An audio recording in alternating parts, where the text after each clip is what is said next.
Flag of the United States of America and to the republic for which it stands, one nation, under God, indivisible, with liberty and justice for all. Thank you. Would you call the roll, please? Yes, sir. Mr. Fernandez Guzman, Ms. Gutierrez, Mr. Evia. Here. Mr. Holland, Mr. Lasarte, Mr. Malouf, Mr. Martinez, Mr. Pago, Here. Mr. Sanabria, Ms. Solder McKinley, Mr. Wortman, Vice Chair Fano, Chair Ferre. Here. Does that give us a quorum? Yes. All right, so we're underway. Declaration of voting conflicts. Madam. Thank you. Board members, if anyone has a voting conflict in relation to any of the action items on the agenda, would you please note it for the record at this time? None shown, Mr. Chair. We move on to the citizens' comments. Are there any comments from citizens today? None were requested. Any members of the public that are here that wish to address MDX at this time? Seeing none and hearing none, we move on to the approval of the summary minutes. It's been moved and seconded. Is there further discussion on the summary minutes? All those in favor of the approval say aye. Aye. Opposed? So it's carried unanimous. The Executive Director's report. Thank you, Mr. Chair and board members. I want to address a few issues today in my report. The first one is, as I said last month, we've been briefing MPO board members, county commissioners, municipal mayors, and officials on our conversion to open road tolling for State Road 836 and State Road 112. We have a lot left to brief, and I will continue to update the board as customary. We have set the dates for the public reviews in January, and they're set for January 22nd, January 23rd, January 30th, February 6th, and we are also going to do something online, interactive, on our website from January 22nd to Wednesday, February 6th, where people will be able to see the presentation and submit their comments and opinions on what we're proposing.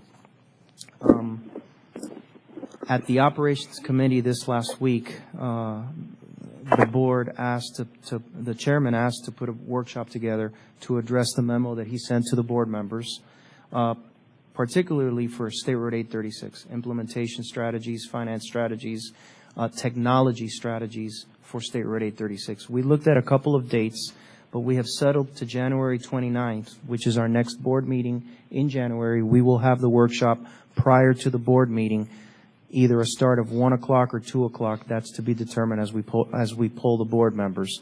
But the focus of that meeting will be to look at 836, look at all the technology that the chairman outlined in the memo, look at the various implementation tools, and see how we can best serve our public with the current infrastructure that we have. I also want to alert the board that in January, I will be bringing to the various committees, starting with policy and planning, an agreement for the Miami Intermodal Center. And Gus is on the line, and I thank you, Gus, for working with us diligently over the last year and a half. We've got a couple of little items left to clear up, but we will start bringing that agreement to the committees in January so that we can culminate it at the board meeting in January or early February. The final item I want to brief the board on is the Florida Transportation Commission report on efficiencies. MDX, as well as all the authorities, and the Florida Turnpike and Florida DOT submitted all of our information to the Transportation Commission. The report has been reviewed twice by the authority. The commission met this past week and asked the current vendor to modify the structure of the report. I've reviewed the red line. The red line has nothing to do with the authority, but we will continue to be vigilant on the proposals. A lot of the examples that are being used in that report are examples that we employ right now here in Miami-Dade County with our projects that are currently funded with District 6 of Florida DOT or Miami-Dade County. So with that, Mr. Chairman, I do want to wish everybody a very Merry Christmas, Happy Hanukkah, and more important than everything is a healthy and happy 2013, which I hope will be much better than 2012. Thank you. Thank you very much, Mr. Executive Director. Two comments, and then I'll open it up for discussion, if any. With regards to the ITS 396 meeting on the 29th, unless there's a major objection, I would like to begin at 1 o'clock so that we have plenty of time, because this is a very complicated subject that requires a lot of input by a lot of people, and I would hope, Mr. Director, that we could get HNTB, did I get that right? You got it right. To bring their expert on ITS. Their expert on Yes. ITS from Detroit, because I think he is a critical exponent, and the target of Detroit, which he's going to chair, which is going to happen in 2014, is going to be so mind-boggling that it's going to really change transportation forever.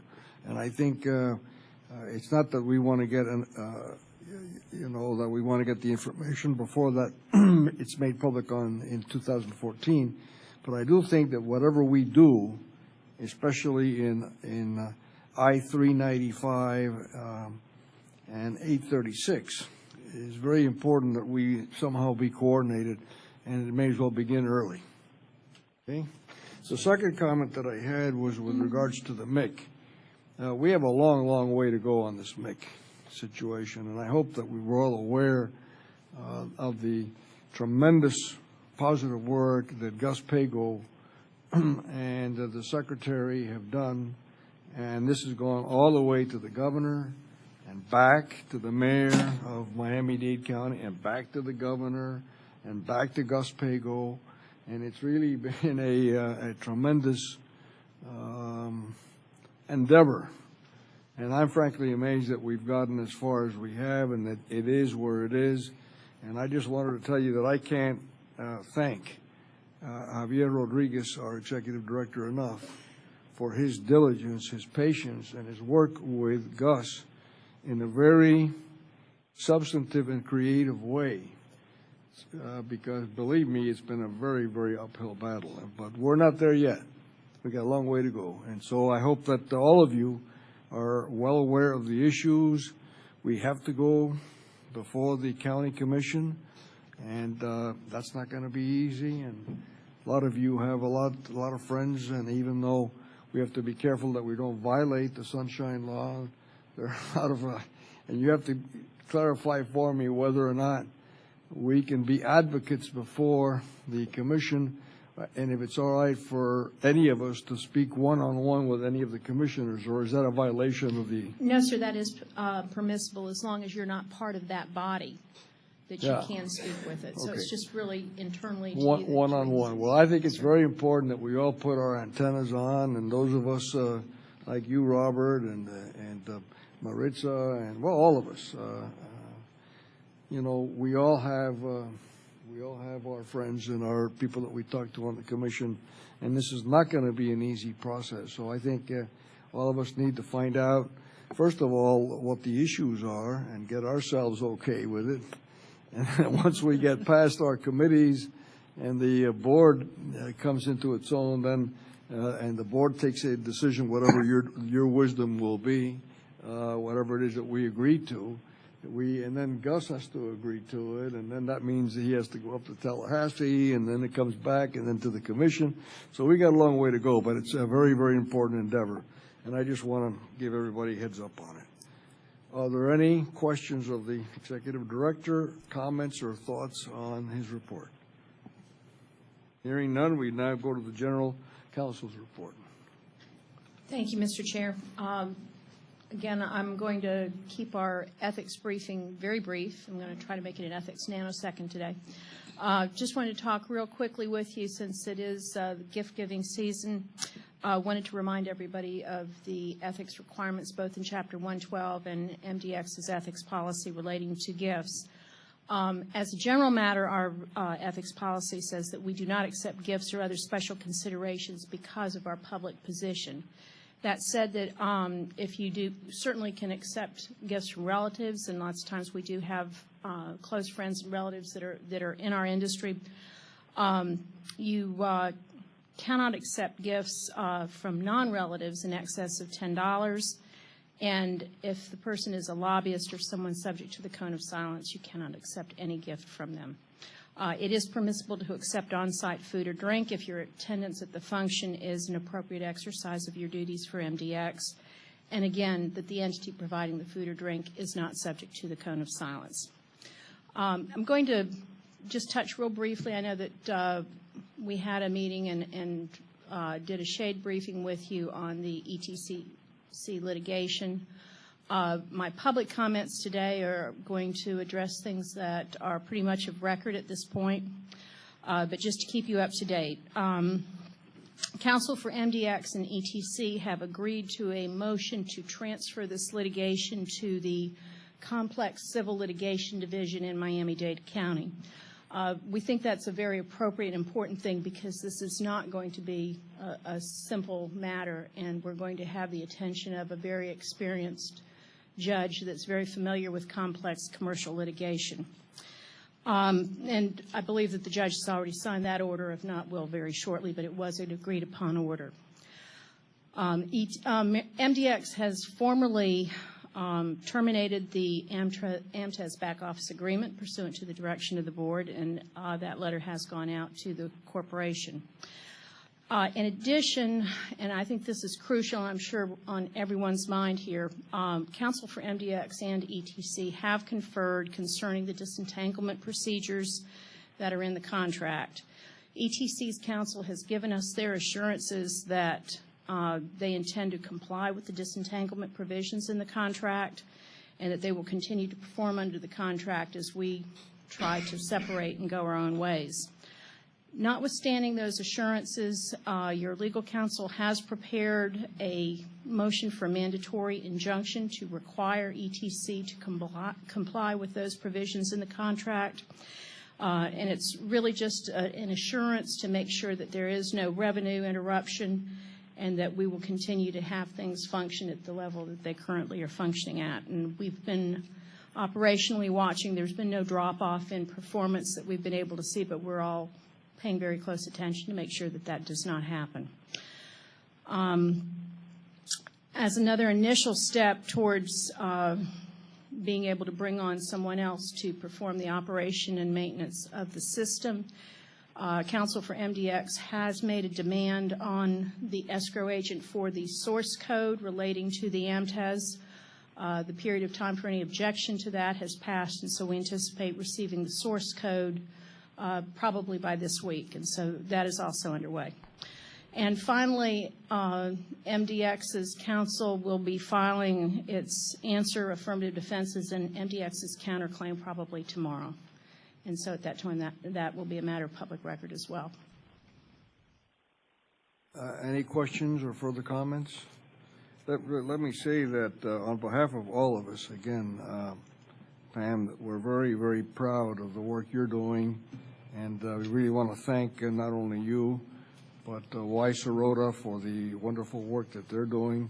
And I just want to leave a little positive word for ETC that we very much are very relieved and happy that they're following the law and the disentanglement provisions, and that, I mean, the contract, and that, let's keep our fingers crossed that this continues in the positive path that it already has begun. We'll not leave any of that to chance either. Thank you. All right. If not, we now go, Ms. Gutierrez, to you for the MPO report.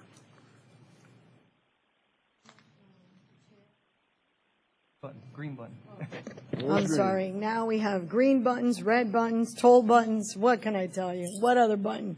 Okay, now that you can hear me, I'm happy to report that I have nothing really to report on the MPO because the meeting is this Thursday coming up, and at which time we'll address all the different items. But we get to see FDOT's work program, and hopefully it should fly with flying colors and get a board approval. And with that, that concludes my Well, report. thank you. And we I'll look say forward- Merry Christmas. Merry Christmas to you, and we look forward to your report in January. Thank you. Chairman and Mr. Chairman, if I may, to add to Board Member Gutierrez's report, on Thursday at the MPO meeting, there will be an information item presented to the MPO board where we're going to present the potential project between Dadeland Parking Garage and State Road 836 along the FEC corridor. We did meet with MPO staff. We did confirm with what steps need to take place as far as a long-range transportation plan amendment, and we will be making a brief presentation to the board on Thursday.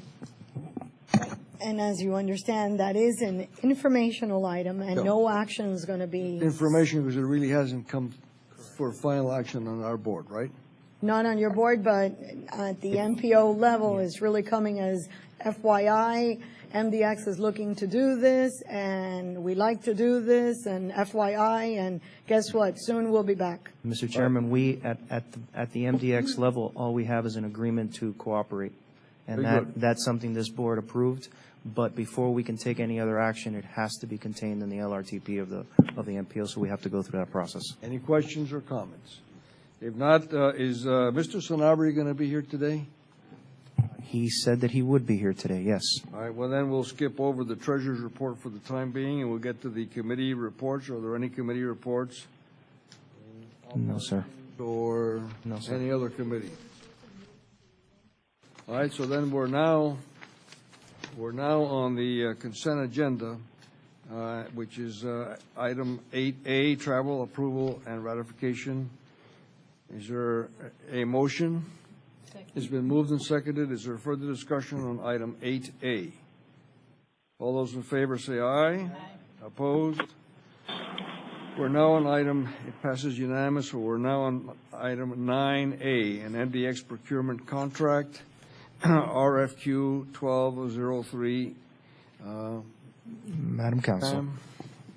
Mr. Chair, on this item, I'm going to refer this to Ms. Cordero. I think that she can address the details on this for you, or to Alfred.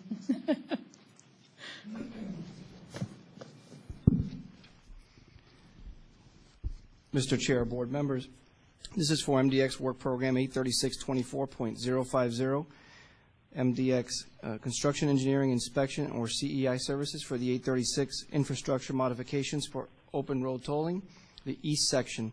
Upper limiting amount of $2,370,000. We are requesting a motion to approve a board approval of the engineer's estimate in relation prior to contract award with American Engineering Group in an amount not to exceed of the $2,370,000. You may recall in Operations Committee, some of you, we discussed the $1,700,000 engineer's estimate that was the original estimate on this project. As of more recent and as of new scope of services on this project, we updated the scope of services to include lane rental, improvements to the toll administration building, and the site work. And we've seen that the engineer's estimate has gone up to the new amount. This would be a not-to-exceed amount that we'd be negotiating under that amount. So this would be the upper limiting amount or cap set on the CEI contract. The small business participation on this contract would be 15% and 8% local business participation on the same. So with a total of 23% small and local. This is funded for in the work program up to $1,738,000 in the work program.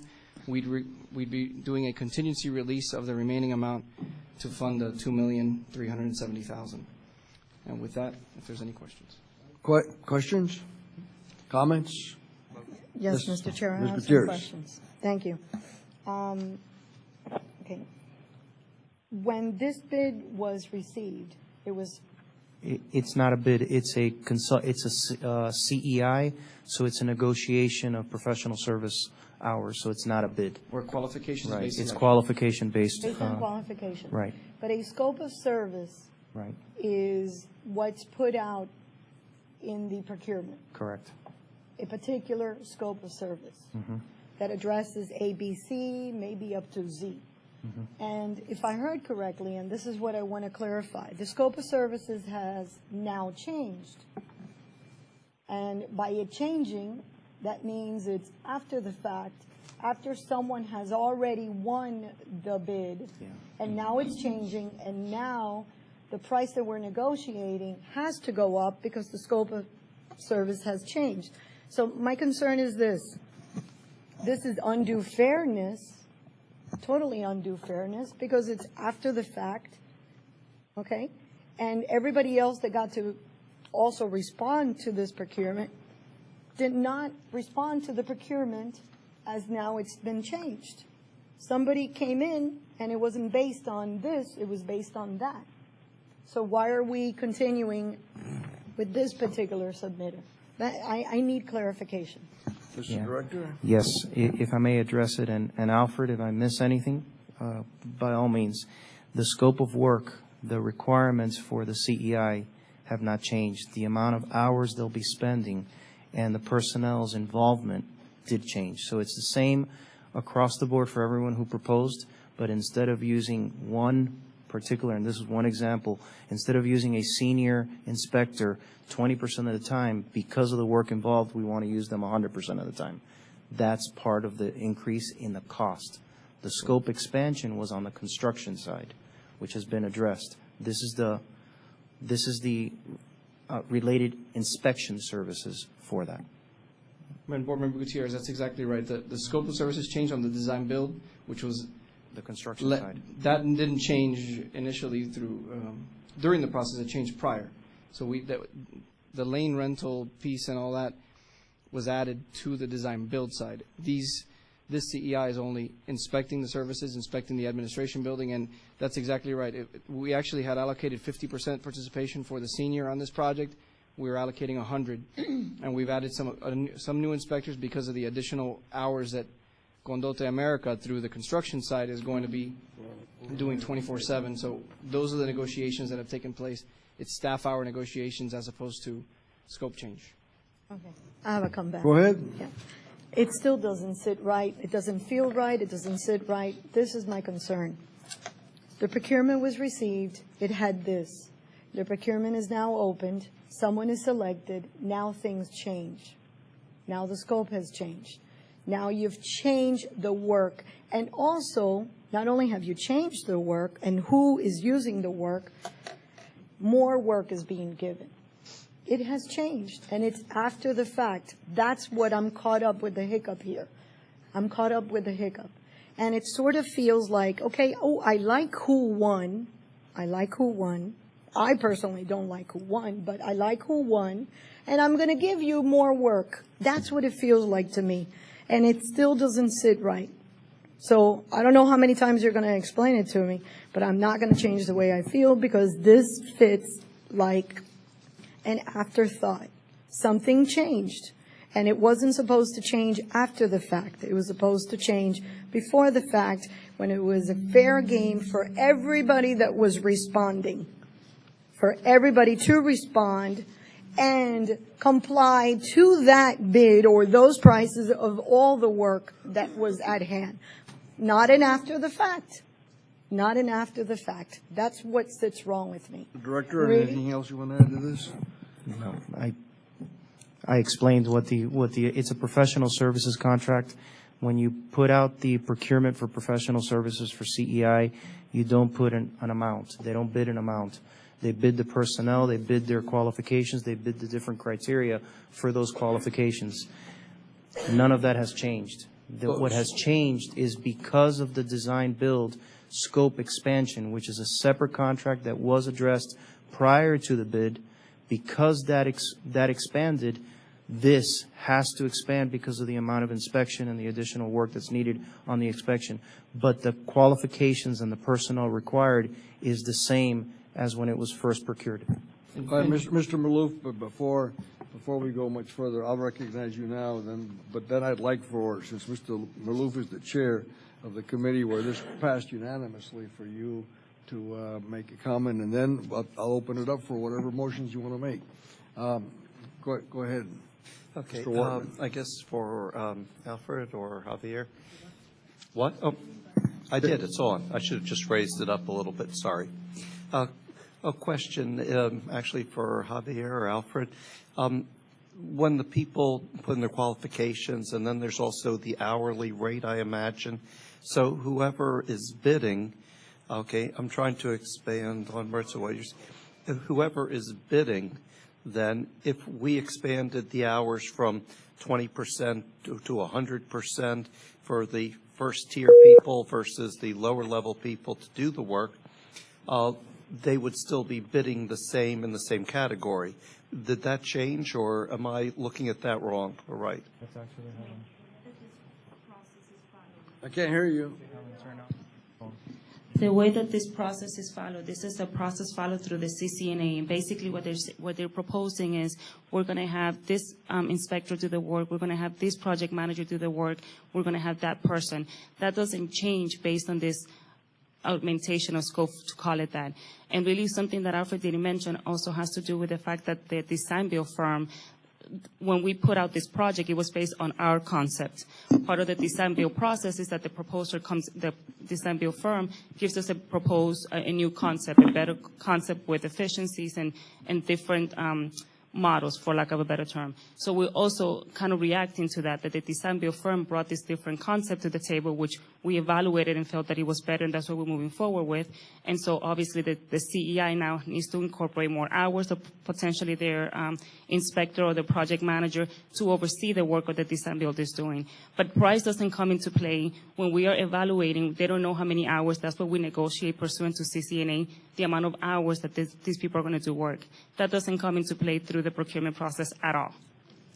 And just as a point of clarification also, and thank you, Helen, for clarifying the design build side, this estimate was incorporated into the work program in October 2011 prior to letting. Now, the update is now that we're going through the process, as Helen mentioned.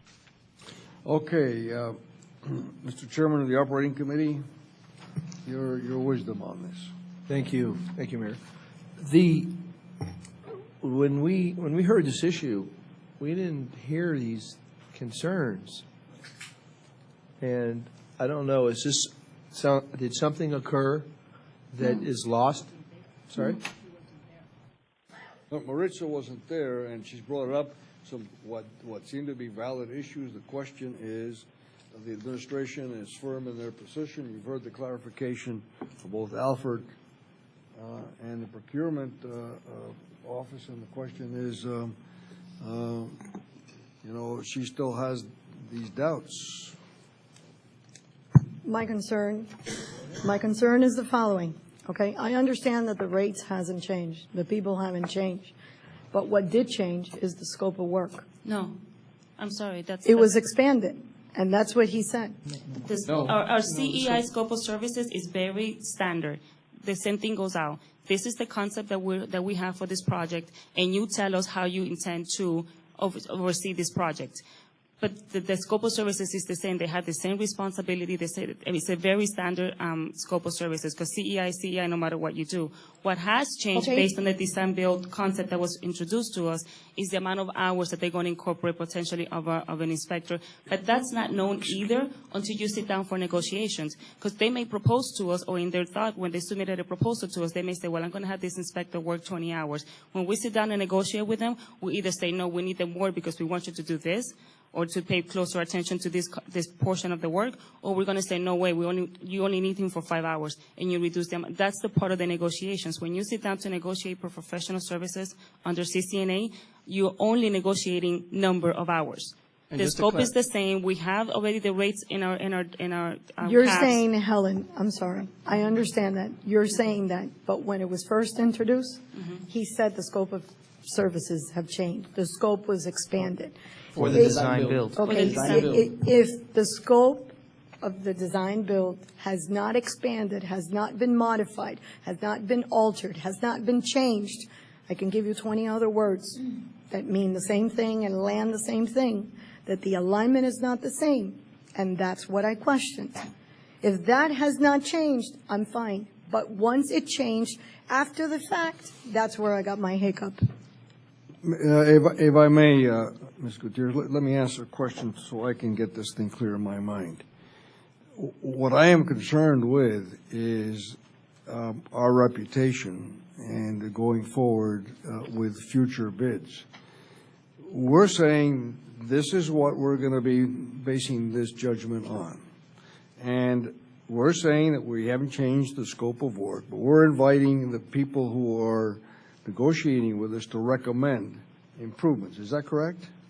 And they're recommending something to us, which then makes us change our position, and the administration agrees with that? No. Okay, well, then When tell. we put out the CEI contract, we put it out based on a concept that staff had put together as what this project was going to look like.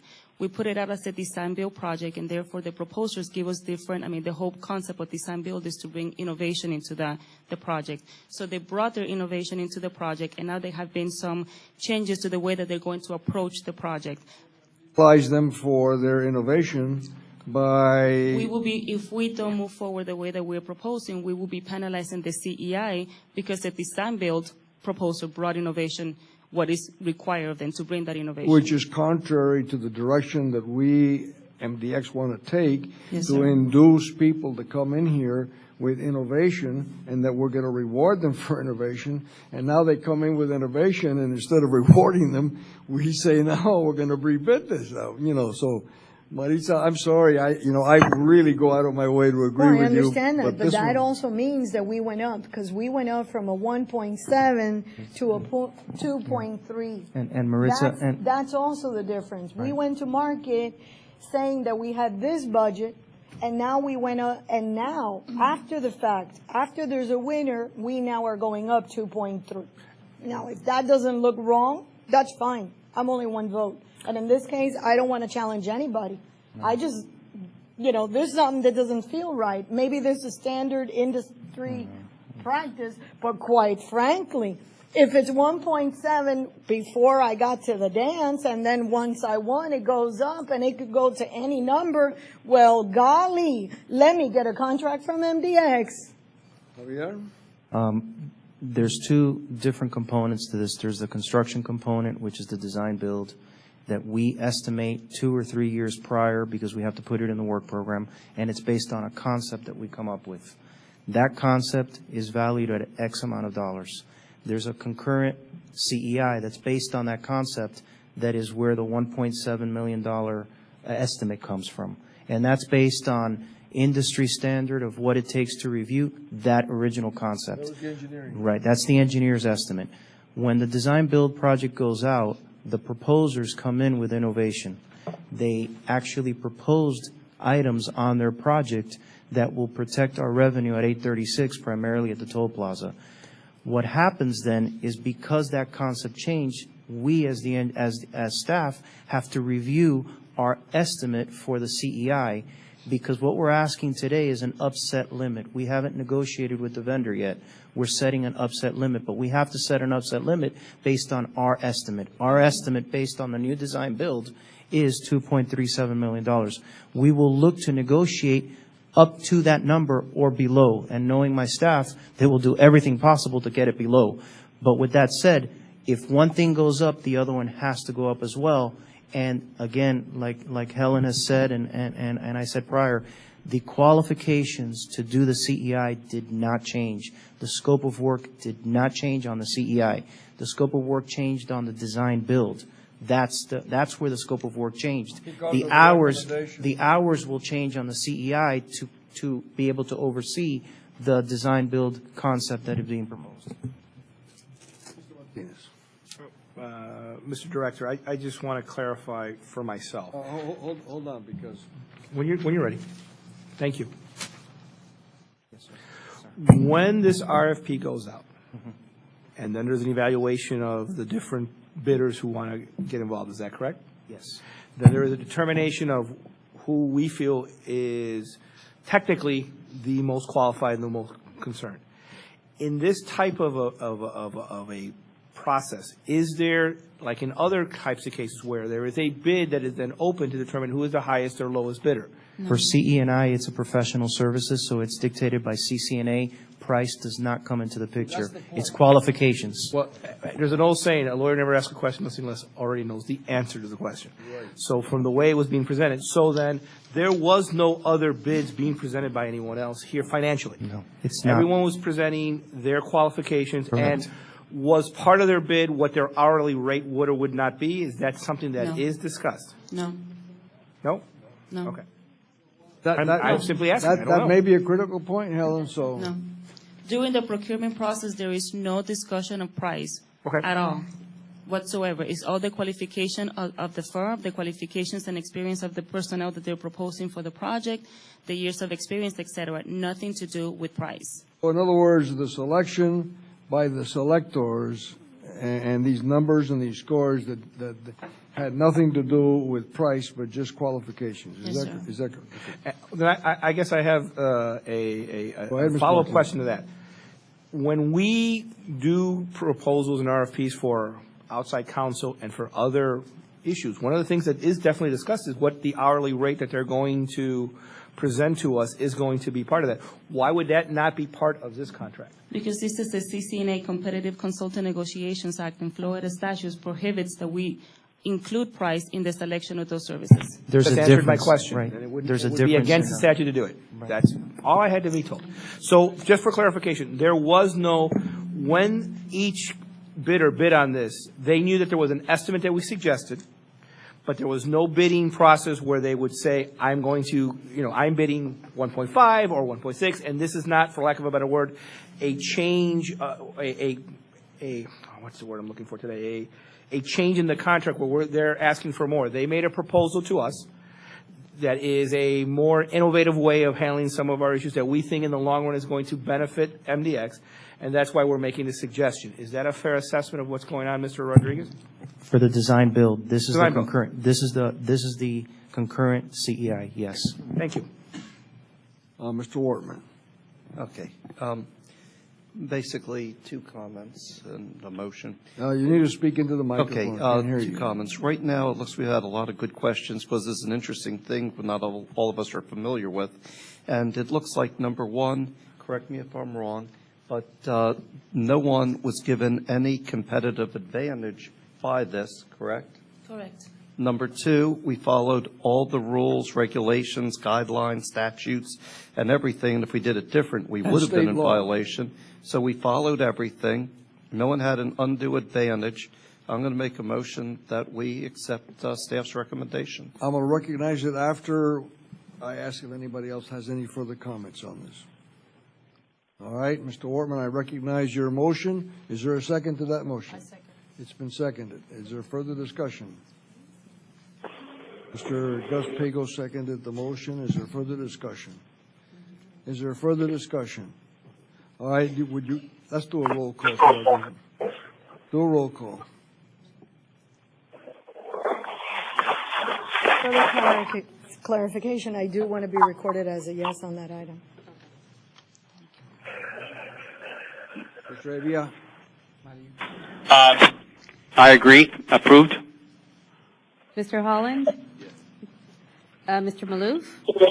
Yes. Mr. Martinez? Mr. Pago? Mr. Sanabria? Yes. Ms. Solar McKinley? Yes. Mr. Wortman? Vice Chair Fano? Chair Ferre? We're now on the following item, which is item, and thank you, Ms. Gutierrez, for helping us clarify. It's very, very good that you are so awake on things, that you clarify a lot of things, and thank you for doing that. What I also learned today is on this particular item is that when you receive this, there's no money, not even an hourly, that's being addressed. I will say this on a good way. Hey, guys, those that are out there, this is the type of contract to come after and be smart and intelligent and innovative, because Absolutely. it really is. And But we're to me, it we're was like, ahead. Member Martinez, congratulations. I know you're an attorney. That was excellent. Yeah. You landed what I was looking for. I knew the answer to the first one. I did not know the answer to the issue about not being able to put the To me, the hourly. that was like, that whoa. surprised me. That was a See, good learning That's what I experience. was saying. There is an edge, but without that, there is no edge. And of course, Well, I now get it. And it's also state law, which is. No. I Okay. do have one complaint, though. Go ahead. This table is moving. It Yes, I was vibrates. going to address that. They're doing, Great. board members, they're doing compaction across the street, and we're feeling the vibration Oh, here. my goodness. So that you know. I'm saying. So I'm Gus, not they're doing nervous. construction. This table is. Those are good vibrations. I just thought that because I have, It's 4:41, front and of me, that I was just inspiring me. And we're now on item 9B. I just thought that because I was looking at you. That was It just All right, wasn't me, Ms. believe Leslie. me. I want to be All right. spirited, but it was like. Let's move on. We're item 9B. Mr. Chair, item 9B is for an extension of consulting services for non-toll revenue. This was endorsed by the Operations Committee on December 6th, and in your packet, you have a modified error requesting that this extension be for a period of 6 months rather than 1 year, as is indicated on the agenda item. All right, what's the will of this commission? All right, Ms. Gutierrez? At the appropriate time after the members have spoken, I'd like to address this. I will recognize you at that time. Any other comments on this thing? Ms. Gutierrez, you're recognized. This is, and hopefully once this lands, is a great opportunity and a great contract for MDX, but more importantly, is going to be for our toll users, because it helps alleviate tolls, because it helps fund the customer service, customer discount program. So the initiation of their success is going to be a wonderful thing, and it's going to make all of us at MDX look wonderful. I'd like to support this initiative and safeguard it, that it gets to its intent and idea and concept and goal from the beginning that we started. We embrace this, but I see it on shaky grounds when I see that a contract of this magnitude, a deal of this magnitude, not just the road rangers, but also the potential of billboards, in 6 months, you cannot land a deal. And you cannot be working with the gun over your head telling you now, because you're trying to move corporate America. Corporate America does not move that fast, that quickly. We have commerce that is 24/7, but does not move. To give the money to an agency such as ours, that is very specific, very unique opportunities. We have to afford this consultant the time to be able to elaborate and bring us the right contracts for us to then digest and say, okay, this is a good thing. And I really would like the board to embrace this and say, the end result, their success is going to be our success, because the real winner of this is those customers that we owe, that we've promised, and it's due to them to get some relief. No one likes to pay taxes, but no one really likes to pay tolls. But I like to ride my expressway. So please, can we support this with a 1-year extension, which would be appropriate? All right, Doing so- it 6 months is only creating paperwork, busy work for procurement. I'm not sure, you didn't have any you're work. making this in the form of a motion? Yes, and that is So a there's a motion. motion 1 that this year. be approved, but instead of 6 months, it be extended to 1 year. Is there a second to that motion? I'll second it. All right, there's a second for discussion purposes. All right, now that it's before us with a motion and a second, let me openly apologize to Jorge Arizurrieta, who's here with us. And the reason, who is the attorney or lobbyist for the entity, because he rightfully called me on it and stated that he had been told by staff not to be at the meeting because it was not necessary for he or his clients to be here. And subsequently, we did move on something in a substantial way, and there were some pretty strong languages that were used by several of us, including me, and I understand what the issue is. So let me just for clarification purposes ask Mr. Director, how long has this company had this contract? This contract's it was entered into in January of 2012. And January 2012 to now is what, 1 year? Mm-hmm. 11 months. About a year. And has there been any progress made on this during these 11 months that have gone by? There has been progress based on the September Operations Committee that authorized the vendor to move forward with both of their recommendations, one of them being a sponsorship program for road rangers, the second being billboards or outdoor advertising. When did this come in? That was in September. As of the meeting of Tuesday, December 6th, we had not received anything, although we were given indication that something was forthcoming. As of today, I do know that they do have an agreement that they will be presenting to us for sponsorship of the road rangers. We will evaluate that agreement and take it to Operations Committee in January and subsequent approval by this board to move this process So in other forward. words, they had been doing something, but why wasn't this board then told that at the Tuesday, was it operations? At the Operations Committee meeting, which got us then got me off on the wrong foot and started, saying that where are these people? Why haven't they done more? And why don't we know? Now, a few days after that, they come in with something that obviously took more than a few days to do. And so I think that with all due respect, I'm not in any way castigating anyone. Again, I don't want to spend my time apologizing to people, but I think that this board was not really told of the full extent of the work that these people were doing. Can I address?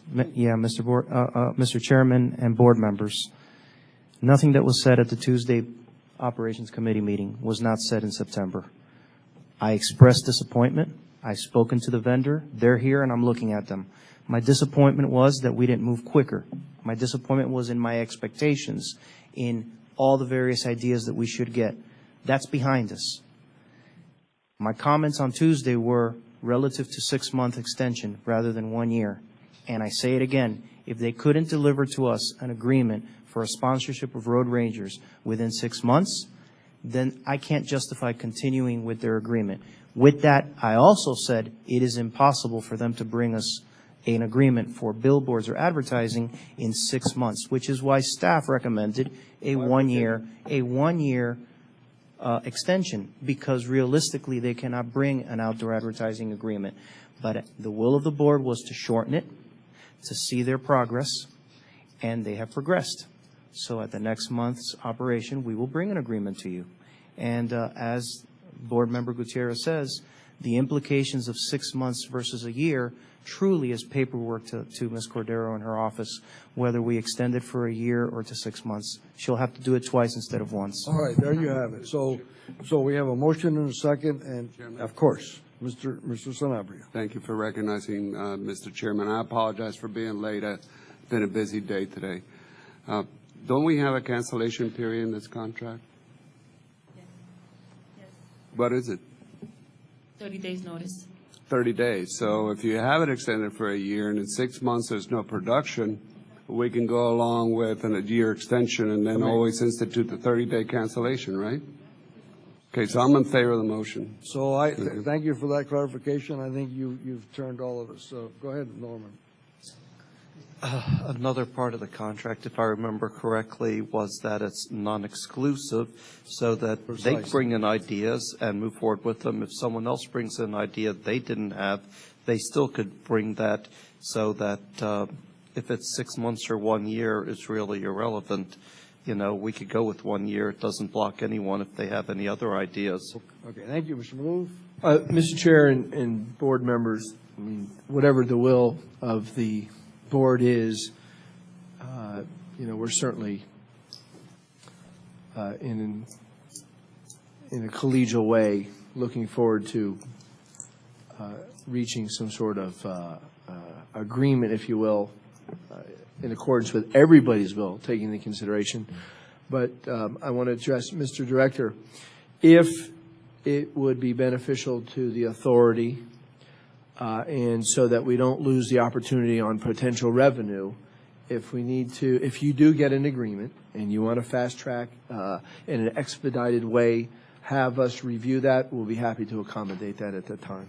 Thank you. Further discussion on this item. Do the vendors wish to address us for any reason? All right, seeing that nobody got up, we're ready for a vote. All those in favor say aye. Aye. Opposed? It passes. We're now on item C. This is 9C. Mayor, this is a resolution that you had requested to be prepared at our last board meeting concerning infrastructure banks, and it is in everyone's package. It's in everybody's hands, and it's one of these innocuous things that, don't really mean very much, but we're going on record that we realize that something has to be done on infrastructure. And following Senator Graham of South Carolina and Senator Kerry of Massachusetts, this is an approval of a resolution supporting that. Motion approved, Mr. Chairman, whenever that's. Is there a second? Further discussion on item C? On item C, further discussion?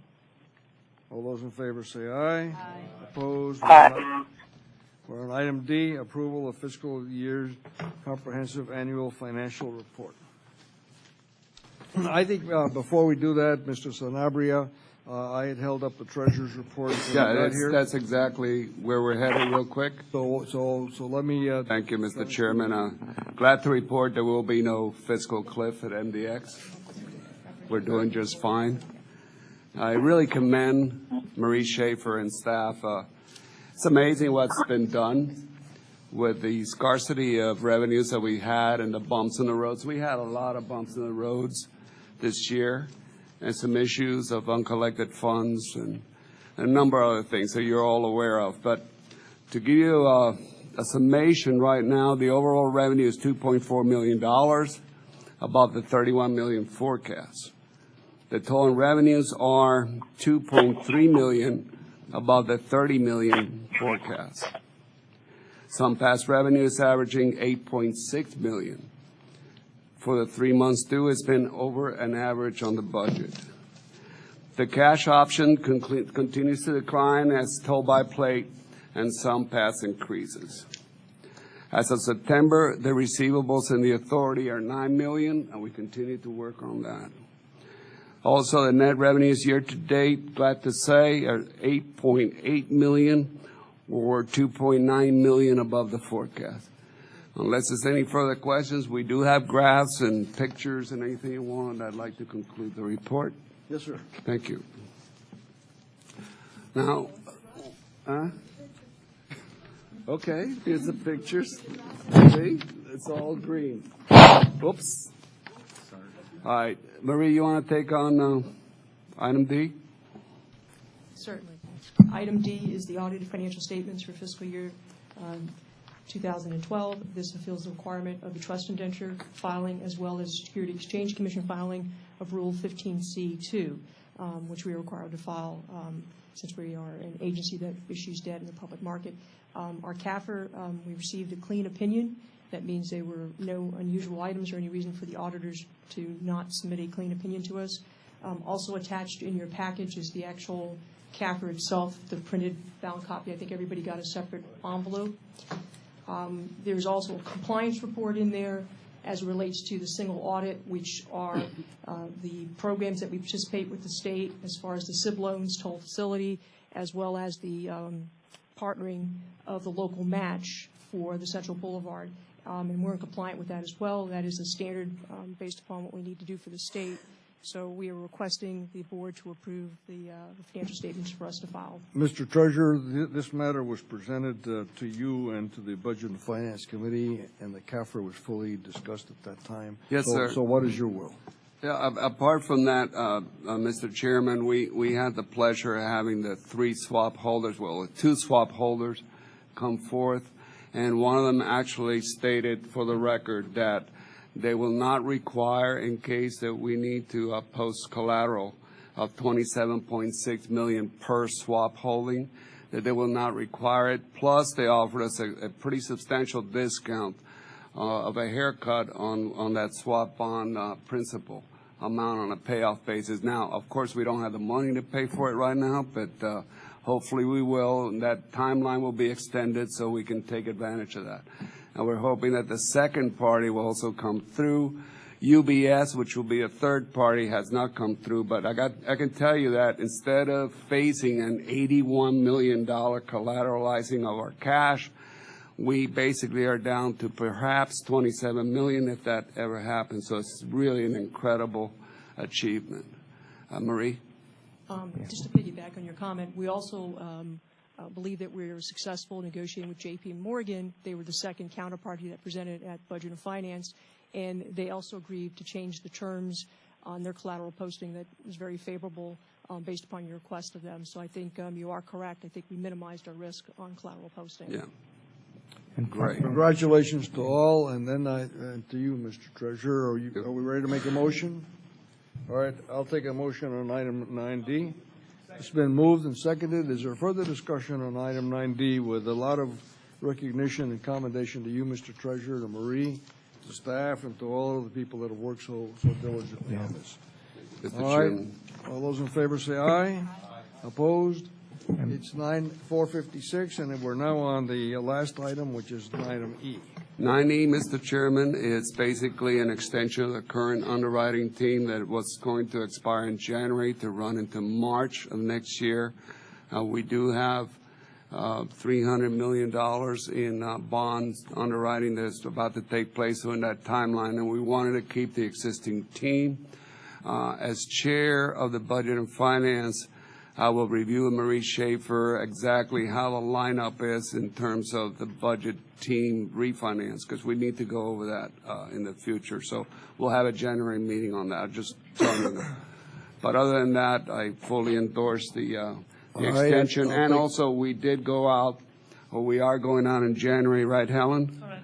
For the new underwriting team, which will be a smaller, more cohesive team, right? Number seven parties altogether, right? And board members, the member that was assigned by the treasurer to oversee is looking at the criteria and giving us his comments. And he couldn't be here today, but he wanted me to convey to the board that he is reviewing the criteria, and we'll be getting it back to Ms. Cordero and Ms. Schaefer shortly so we can advertise. Yeah, I was remiss to tell you that Carlos Fernandez Guzman will be the Oversight Committee chair on that, Mr. Chairman. Good selection. And I think Good selection. I'll take that as a motion. Mr. Sanabria? I wanted to ask a question, Mr. Chair, on this item.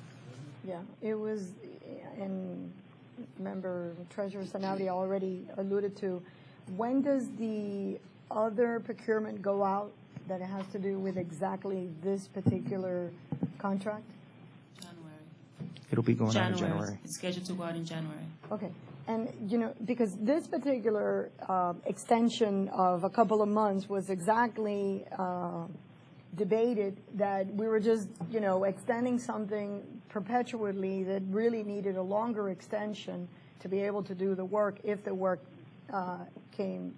I'm not opposing to the extension. I'm actually opposing to the original thought factor, where we should have actually procured this particular item way before this contract expired. And that's what I find wrong. And yet what I thought then, and I remember I voted no, what I thought then is exactly precisely what is happening. We are going out. We are going to use their services. And so to me, it just seemed wrong, is wrong, and you're just adding more pain to that wound. And in this case, it's alcohol that you're putting into that wound. All right. Okay. Thank you, Ms. Gutierrez. Mr. Holland. I have several questions on the item. One, as it relates to the extension, the current financing that we have on the table, is that a refunding or is it new bonds? Refunding is the one that we're looking at. Now, when was that refunding proposed to the agency? It has been proposed throughout this year, and we've evaluated it with our finance team for when it would made the most sense to go out. One of the conditions that we always had to consider was what we were going through with the ETCC contract and what impacts it would have. All right. Is it true to say that since this has been pending, this refunding, we have actually been downgraded in our bond rating? We were downgraded by S&P. Which was our highest rating, so now all ratings are pretty equal. Are equal. Okay. And the issue of the downgrade had to do more with the revenue recognition and the coverages and the lack of the cash flow that we're seeing because of the ETC issue. But if the refunding had taken place prior to that downgrade, then we would have been fine. Is that correct?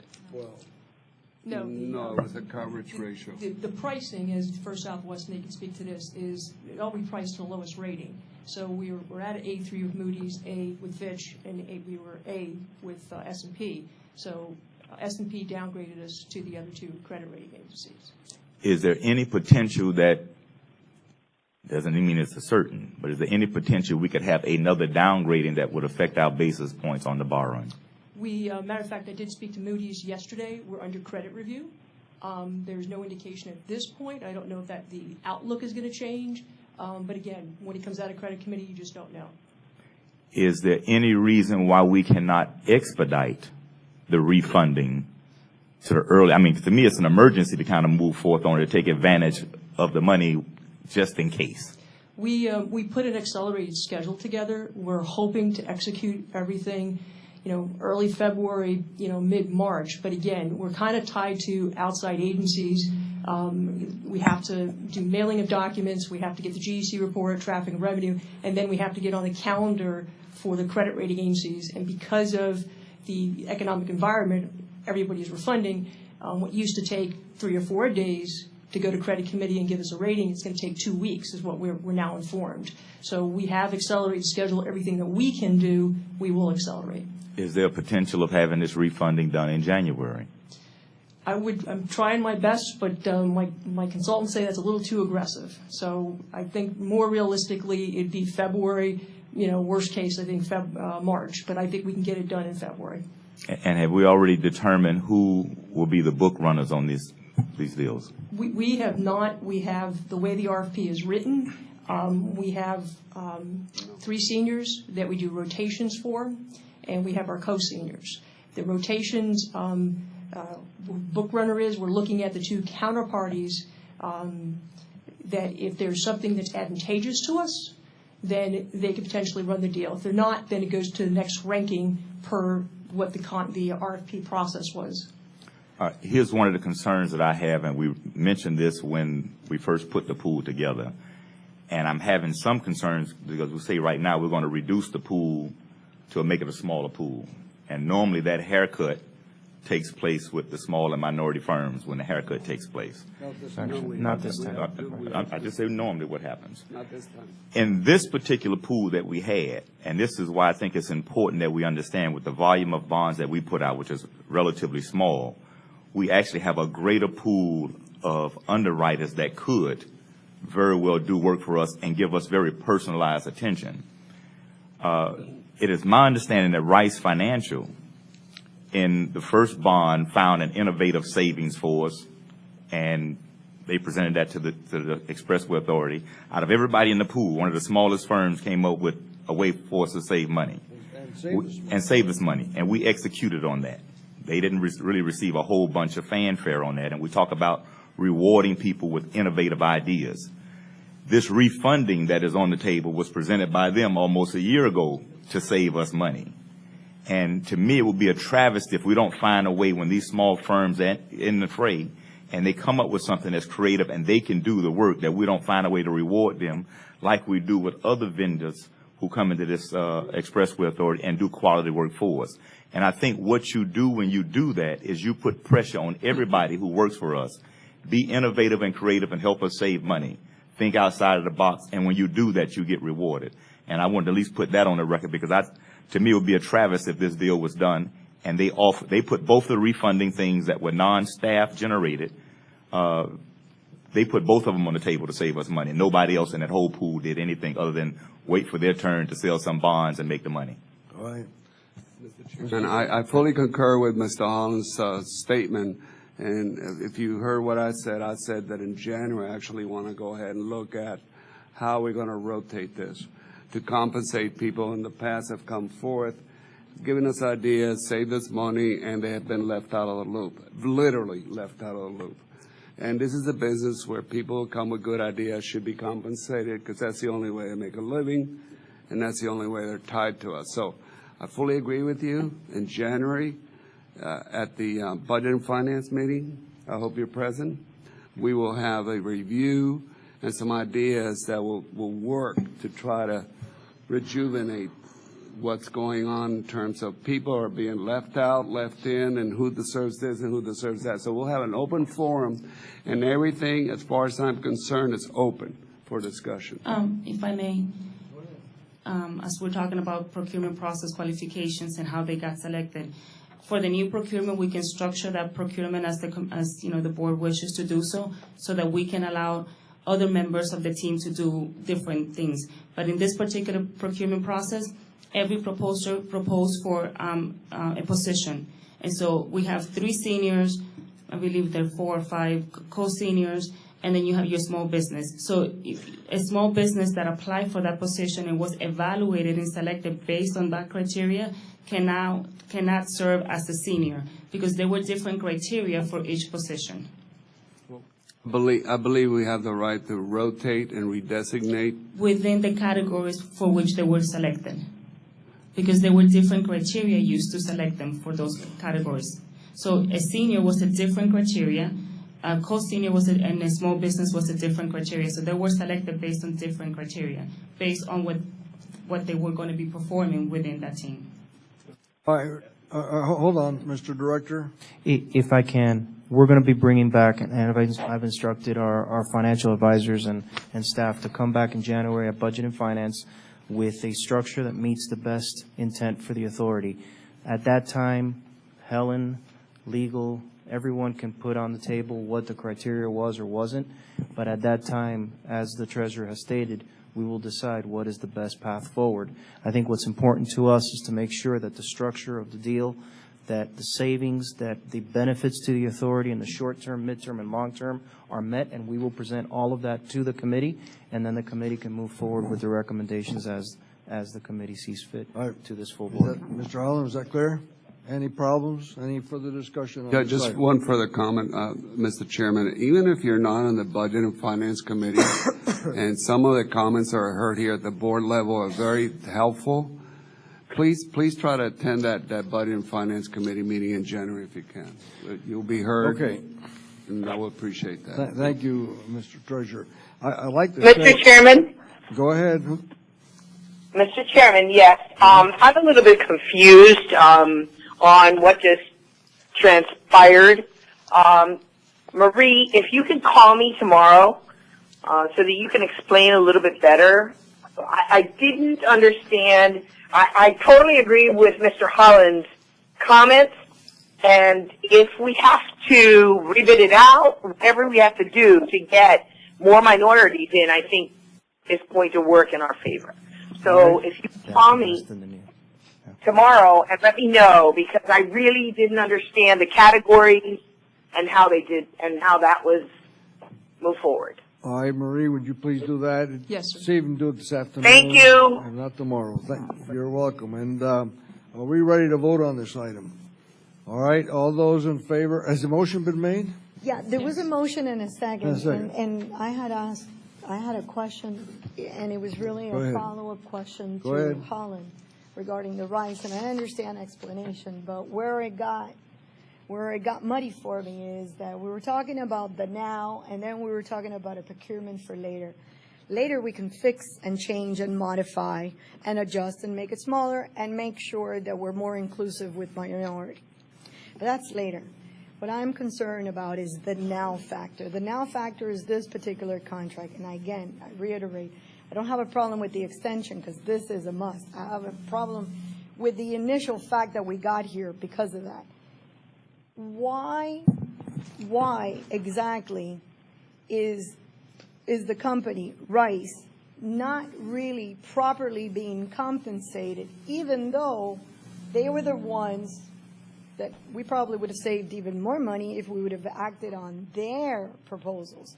Why, if they're part of this team, okay, if they are part of this team because they do have the contract here, why aren't they in the mix at this time? Why is it somebody else? I'm trying to understand that. No. Are they performing certain duties? Because it just seemed like they're not. It was thank you very much, but they're not getting any part. If I can respond to that. On the Series 2010, they did find a savings in the 2000 series, which were funding. and we did allocate those bonds directly to them. All of those bonds went to them specifically to sell, so they received all the compensation associated with that particular series. So nobody else got a piece of that. That was strictly for them because they found that savings. As far as proposals a year ago, absolutely, we've received proposals from Rice and many other banks as well. But there was nothing innovative about it. We had already been tracking savings on each of our bond series, so it'd be kind of like a project if the engineers say, we want to do this project, and then a construction firm says, I got a project for you. You already knew about the project, so it's the same concept. We didn't go to market earlier during the year. We've had some operational components issues and disclosures that we needed to kind of see what direction we were moving in. So when the opportunity presented itself in September, it's something that, yes, we said we can probably move forward. We're further down the path from a disclosure perspective as well as from an operational perspective. But everybody in the underwriting team has the opportunity to sell.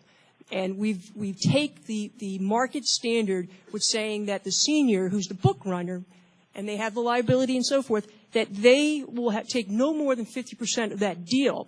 Then we allocate the rest to the remaining team, and then we allocate the small business. They basically have to sell this amount. If they don't, it goes back to the pool. But they have to perform and actually sell the bonds and place the orders. So it's not as if they weren't allocated. They were allocated everything that they were entitled to, and they were compensated in accordance to everybody else in the pool. All right, Mr. Maloof? Actually, Mr. Holland's issue, I'd like to hear is, if Rice is here, I'd like to hear from somebody relative to this item, if they care to shed some light on that. I mean, I hate to put anybody on the spot, but I mean, if there's the problem with that, Mr. Maloof, is the moment we open up that box, you're going to get into problems. And I think I'll defer to Mr. Holland, however you want to say. I think Mr. Holland. Yeah, I don't think that part is important. My only concern was when this pool was created, we talked about not creating this glass ceiling for some of those smaller firms who had capacity to run our books on certain deals. And we got talked into creating this glass ceiling. And all I'm saying is, out of the pool of people in the underwriters pool, the people who had the glass ceilings were the one who came up with the ideas to save us money. And to me, the people who didn't come up with ideas shouldn't be the ones getting 50% of the books when they just sit on their butt and wait for the deal to come down. Let me add my name to the growing list. Mr. Holland, I agree with you and Mr. Sanabria in your opinion. And all right, Mr. Director? If I may, board members, and I guess to settle this rather than to go back and forth of what's in the contract and what isn't, in January, we're going to present the structure. In January, we're going to discuss what the structure should be or could be as far as a team. We will prepare and we will have all of the information specifically on what the existing contract says or doesn't say, and you will understand what you can and can't do. And if you can't do it, then what are the processes that you have to take into place to make it happen. But I think it's the appropriate time, and we can hear from all of the various bankers at that time that have concerns. So, in other words, I think it's a step forward. I would recommend to all of you, starting with you, Mr. Treasurer, that we really be attuned to moving as quickly as Marie and the executive director tell us that we need to really have that meeting, because time is of the essence. And I asked at a meeting that I had this afternoon whether we could advance this to a meeting between Christmas and New Year's, and the answer was no. So as soon as New Year's is over, as soon as they can, they will inform the treasurer. He will call a meeting. Please be present as much as possible. And I think we'll turn into a sort of like a workshop, so you can all attend. Ms. Gutierrez, I would like you to be there as well, and Mr. Holland, and so it really turns into a committee of the whole. It will be great. So we will be happy to tell you as soon as you'll get an email by tomorrow. Very good. Is there further discussion on this item? There's a motion and a second on E. There's been a lot of input into the record. Are we ready to vote? All those in favor say aye. Aye. Aye. It's passed. Announcements on the Board of Directors meeting? That is it. We will be letting the board know when we schedule the Operations Committee and the Budget and Finance, as well as a pending Policy and Planning Committee meeting that we're scheduling. Is there further discussion? Yeah, Mr. Chair, just a couple. With respect to the Operations Committee, Mr. Director, would you please be prepared, along with our GEC, to bring us a report on the transition plan on the ETCC, transition to a new operation so that we can handle that workload, including but not limited to utilizing the IT team, the national IT team that HNTB has and made available to us. I'd like to hear where we are on that. Thank you. We will report to you at the next operations committee. All right, the last thing that I have is I just want to commend staff for this wonderful MDX popular annual financial report, which is the first time that this has been done by MDX. And Mr. Sanabria, to you and to staff who's put this together, it is a clear example of transparency and of a clear understanding of the work that we're in the midst of. And I understand this was done mostly in-house, and I really want to commend that you all take time to look at it, and it's really a wonderful example of excellence. So thank you very much, and a very Merry Christmas, Happy Hanukkah, and all of the other festivities between now and the end of the year. And our very best wishes to everyone for a very, very successful and healthy 2013. And come have a little bit of cake with us in the next few minutes. Thank you. We stand adjourned.